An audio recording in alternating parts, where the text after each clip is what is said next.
they call it trauma bonding. People who only that happens a lot, especially in with people who've been abused, or they didn't grow up in a loving home. So Mhm. all they are used to is this, fighting. And if the relationship is too smooth, they think that something is wrong.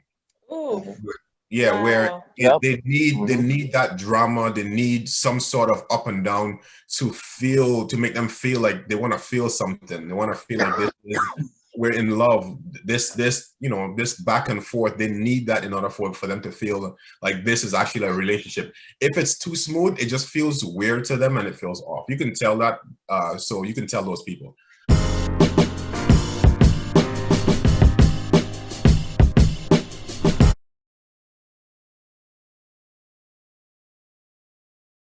Hello, everyone. Welcome back to my comfy couch. How y'all doing today? I'm so excited about this episode because I think this is such a huge topic that is not discussed not nearly enough, especially in the context of dating. So our discussion today is about dating someone or dating yourself with mental or chronic illnesses. So today we have on camera, I want to thank so much Cherie Burgess. She is a licensed mental health counselor. So let's give it up for Cherie for joining us today. Thank you so Thank much. you for having me. Hi, thank you for having me. Yes. And let's give it up for our recurring guest. We have Sheldon on the show. Say hi, Sheldon. How you guys doing? How's everyone? And we have, of course, Thaddeus on the reel. Say hi, Thaddeus. Hello, hello, hello. And of course, me, your host, Nikki. Okay, so I read some statistics before we started this episode, okay? So I got this information from the cdc.gov website. So according to data collected from the National Health Interview Survey, they found that 19% of adults received mental health treatment in 2019. So that's almost 1 in 5 people they're reporting have had some kind of mental health treatment. And of those, it's saying 13.6% of the population between the age of 18 and 44 actually took medication, and 11.6% received counseling or therapy. So the odds of you running into someone, dating someone who has a mental illness is huge, right? So this kind of conversation is really important in the dating field. And of course, nearly, as you may know, that 1 in 4 women have actually received mental health treatment. So the statistics did show that in women, we're more likely to go for treatments on that as well. And 20.6% of those women actually were on medication. So this is something that I wanted us to talk about because, again, I know it's something we kind of shy away from in dating, but it's something that we really need to discuss. I think this is going to be a helpful conversation. So let's get it rolling. Everyone had homework. I sent some questions up. So the first question was, what's been your experience? Have you guys dated women that have had chronic or mental illnesses? And what's kind of been your experience on that? And Thaddeus, again, behave yourself. You're already No, smirking. one of my exes had really, really bad anxiety. Okay. Like she couldn't leave the house. She thought the house wouldn't be there when she got back. Wow. So we there was no vacations, no nothing. It was like she was really bad. She was on Klonopin too. Like that's the medicine they give you when you're on that. But it was a different experience. Like it's just based off of a lot of traumas in her life. Ooh. So like I understood it because she actually explained to me the whys behind it. Like me, I'm open to whatever as long as your why makes sense.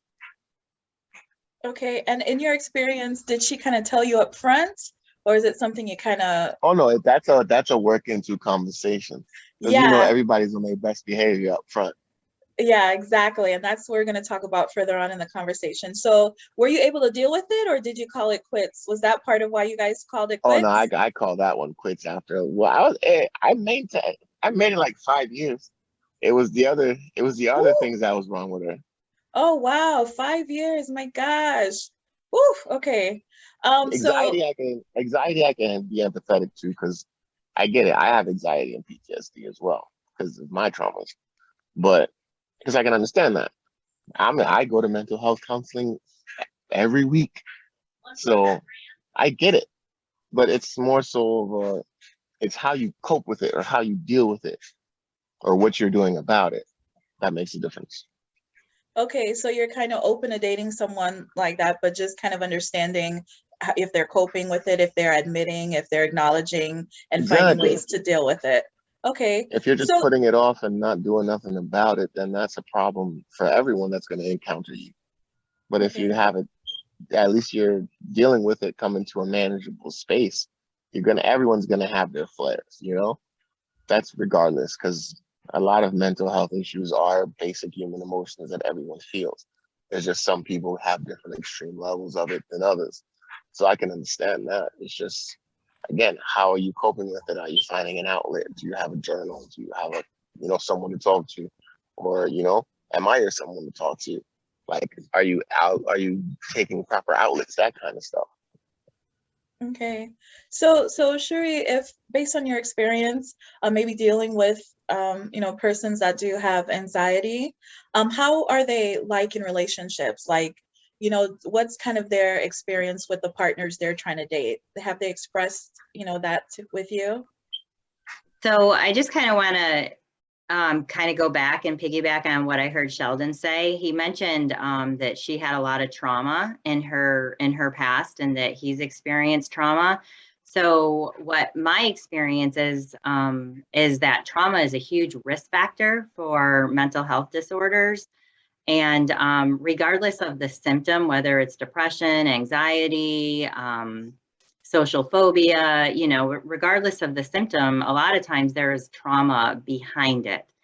Mhm. So I think that's important to talk about, because the type of therapeutic the approach that I take with clients is pretty much the same regardless of the symptom. Because I feel like if you can work with underlying traumas, you can kind of hit all of the various symptoms that a person might be dealing with. And, mental and emotional health, I look at it like any other type of health. Like when we think about physical health, we think of a continuum. Like there's days when you're healthy and everything is fine.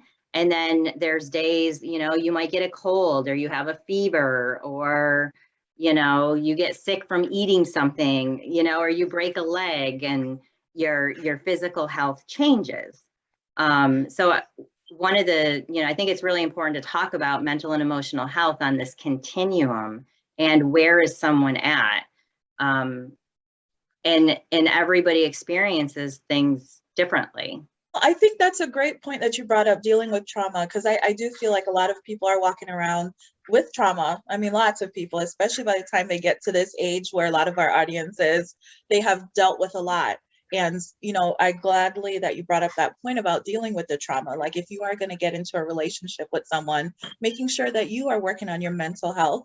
And as you said, the whole continuum, maybe where I'm at in life right now, I might be more vulnerable or susceptible to certain Yep. things. So just being really conscious of where you're at in life, and bringing that into your relationship. So I like that.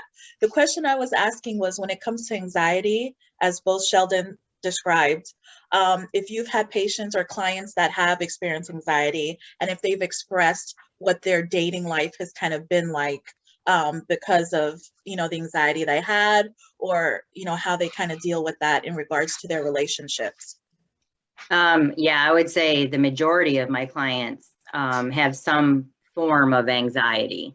Right now, I have many clients with more of a social anxiety. So social anxiety definitely affects dating in so many different ways, because just going into social situations can be overwhelming. Or, Mhm. if they do something that for some people seems like not a big deal, if they say something or do something and they're really focused on that, and they're thinking, well, what is that person thinking about me? And how are they taking what just happened?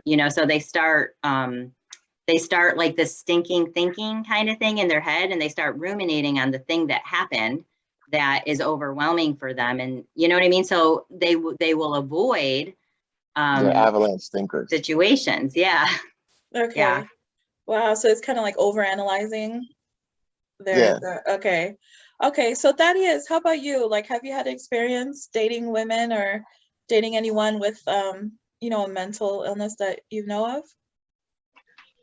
That I know of. Well, you gave a statistic from the CDC. I Yes. have one. I have one from Google, and then I have one from Thaddeus. Oh, So, Lord. so the Tell me. statistic on Google says I think is like about 17% of women are on some sort of like medication, antidepressant, right? 17%, right? So that 17? means, yeah, 17. Mhm, mhm. So that 1 means, in 5. huh? That's 1 in 5. We're gonna round it off 1 to in 20. 5. Call it an even So number. that means that 4 in 5 women are walking around unmedicated. Oh my gosh, that is. That's a good setup. That That's a good is. Oh my goodness. That's just my prognosis, right? But luckily I'm not a doctor, so maybe that may not be true. I mean, in my experience, I have experienced some women who did have some trauma, you know, and you could tell a difference between someone who hasn't had trauma and someone who has. The difference is actually pretty clear. You can tell, they call it trauma bonding. People who only that happens a lot, especially with people who've been abused, or they didn't grow up in a loving home. So all they are used to is this, fighting. And if the relationship is too smooth, they think that something is wrong. Ooh. Yeah, where Wow. Yep. they need that drama. They need some sort of up and down to make them feel like they want to feel something. They want to feel like we're in love. This back and forth. They need that in order for them to feel like this is actually a relationship. If it's too smooth, it just feels weird to them and it feels off. You can tell that. So you can tell those people. Also, I've dated people who are folks who have not had, well, to my knowledge, didn't have any trauma or didn't have bad trauma, and the relationship was so much smoother. It was a clear, like, out the first time I was shocked. I was like, wow, this person, because I've dated some very crazy people, and What that is. I mean, I'm just being honest. Right? I used to like a certain type of girl, and that girl was, they usually have some trauma. And I've dated I used to call it good crazy. Some girl who Good came crazy. from a good home, and you immediately you notice a big difference. And there's a huge difference, and there's a noticeable difference. Wow. Okay, Thaddeus. So do you shy away from women who, have had those experiences, or are you like you're not like Sheldon? You're not gonna give them a chance if they're trying to manage it? I wouldn't even mess with it. Wow. It depends on the degree of it. Like, degree like, one some is, people you could see the crazy degree one coming. is too much. I stay away from those. Wow. But you gotta watch how they deal with other people. Wow. Okay, and what about you? It's just not worth it. It's not worth it in my opinion. It's like a rescue dog, right? So sometimes you could get a dog. Let's say I like the pit bull breed. If you get this dog and it's been mistreated, they had this dog and it was fighting. A lot of times that dog can never go back to being a house pet. It can't be trusted around kids because of so much trauma it's experienced in its lifetime. They never fully recover. It's like, why would I take on that responsibility? Why would I take on that when I could just go and get a brand new puppy who is, he just came out of his or her mother's womb and zero trauma, and That is really but to combat that, is it better the devil you know or the devil you don't? No, I would rather have a fresh start. That is with a wow. newborn puppy, you can get either way. That's fine. I want to give people hope, Thaddeus. Just because someone has had trauma does not mean that they cannot overcome it. And if you believe in the spiritual realm with Jesus and the help of the Lord, you can overcome it and be a testimony and help others and be a blessing to your life. It's possible. You know what? You are absolutely right. And I thought about this today, and I said, you know what? I know that they're going to come with that rebuttal. And I said to myself, if you, Nicole, you know that I was a murderer. I just murdered people, 15, 20 people. I used to murder people just for the fun of it.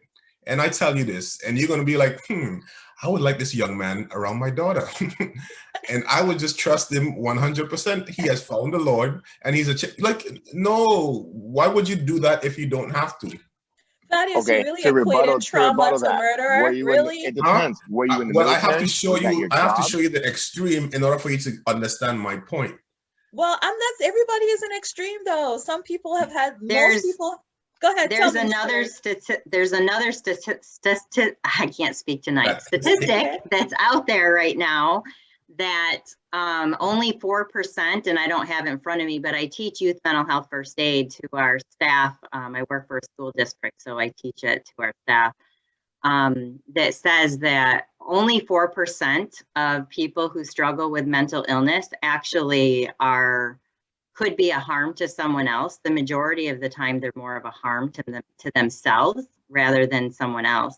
You were talking about statistics earlier. I think another statistic that is super important for us to think. You mean physical harm? Yeah, physical harm. Well, you just brought up a murderer. I mean, you were talking about someone who murders. But I went to the extreme case so that you can, extrapolate the example, and they won't cause. Let's say they won't kill you. They won't physically kill you, but however, they will lie, they will cheat, they will steal, they will do these things because that's the life that they are used to, and that's the person they have unfortunately had to become. And I've had experience with that in particular where. A young lady is like, she had to learn how to lie and be deceptive because of her past, and that spilled over into the relationship. So I mean, yeah, she wasn't a murderer. I mean, yeah, I wasn't worried about sleeping. Well, I kind of did, but I wasn't as worried about her killing me as her killing the relationship with her deception. But I think, I'm sorry, Sherry, were you done with? Sherry, were you done? Or I think you were going to say another statistic. Oh, yeah, I was. Just really quick while we're kind of throwing stats out there. But suicide is the second leading cause of death among youth ages, I think it's 10 to 34, I think. Wow. And so that's pretty scary. And when I looked up to see what is the leading cause of death for that age group, it's actually accidental death. And so those are kind of like, when you look at it, someone who accidentally dies versus someone who is so much in despair that they feel like they have to take their own life is the only way to manage and get out of their get out of their feelings, get out of their thoughts, get out of their situation. That's pretty devastating, so it is. I think mental illness is extremely important for us to be talking about, because I agree with you. I agree that when we intervene at an earlier age and we normalize that mental and emotional health is just part of the human condition, and that many people struggle with different things. And when we can put things in place to support our kids and our families at a younger age, like, that's the best thing that we can do to manage all of this. And I love what you said about the whole suicide, because I think a lot of people are suffering with mental illness and struggling with depression and anxiety, and it's not diagnosed, and they're not saying anything to anyone, and they are taking their lives and those kinds of things. So I really want, if you're at the age, you're in your 30s, 40s, 50s, and you have noticed, I'm not having successful relationships.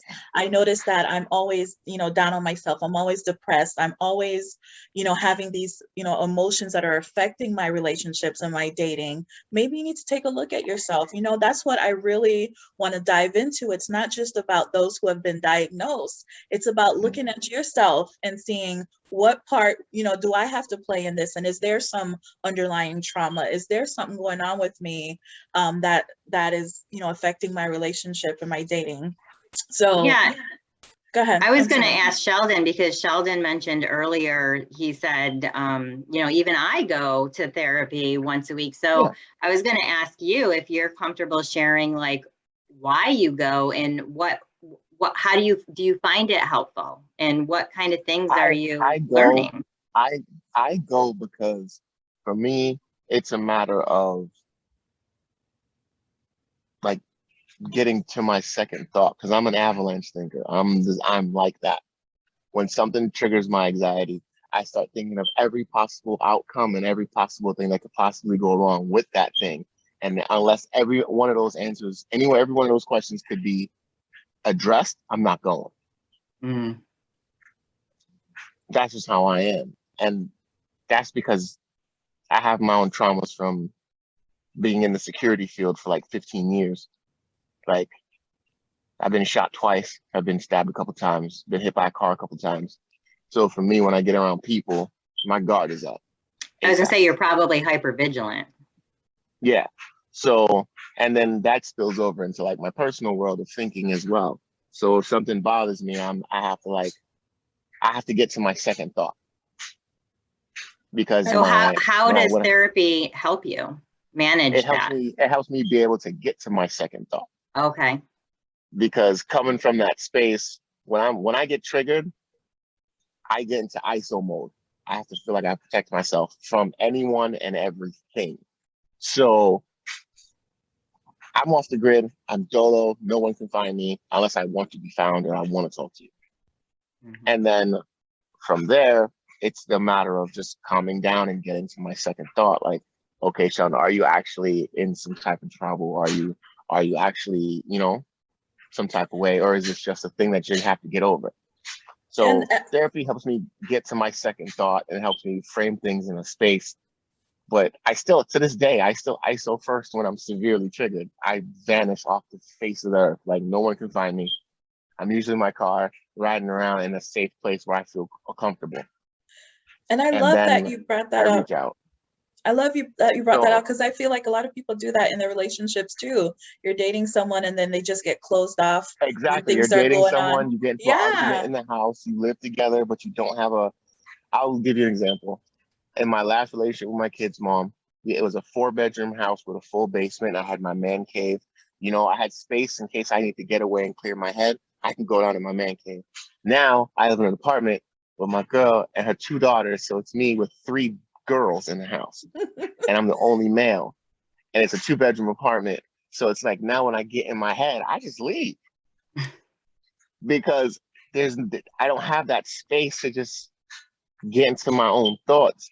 And then sometimes it's like a matter of your partner always wants you to talk it out. Like, my girl will ask me, she's like, you need to talk it out, this and that and the third. And I'll be like, you have to allow me to come to you because you're trying to talk it out with me before I even had a chance to process it myself, to put it into something that I understand within myself before I come. Yeah. So Sheldon, something that you just said that I think is really important, and Thaddeus, I think it reflects what you were saying, just in a different way. But both of you were really talking about safety. Like, Sheldon, you just said, I need to be driving around. I need to be in a safe place. And so safety is huge. And Thaddeus, you were saying, well, why would I put myself in this situation with someone who's going to destroy the relationship? Because that's not a safe place for me. So I think safety is huge, and that people need to, that needs to be a discussion, because one of the questions thing I learned too is safety. To back what you said, safety is different. Safety doesn't just mean physically safe. You can be physically safe and be emotionally completely unsafe. Yep. So there's different aspects to safety that people just don't account for. Yes. Oh, wow. Okay. So, okay, great. And again, great discussions. And I want everybody to kind of reflect on themselves. If you're watching this episode and you want to send it to someone, or, so you can open up that conversation. I noticed that, you go into your shell when things happen, just let it be a way to open up the conversation, maybe with someone you're dating.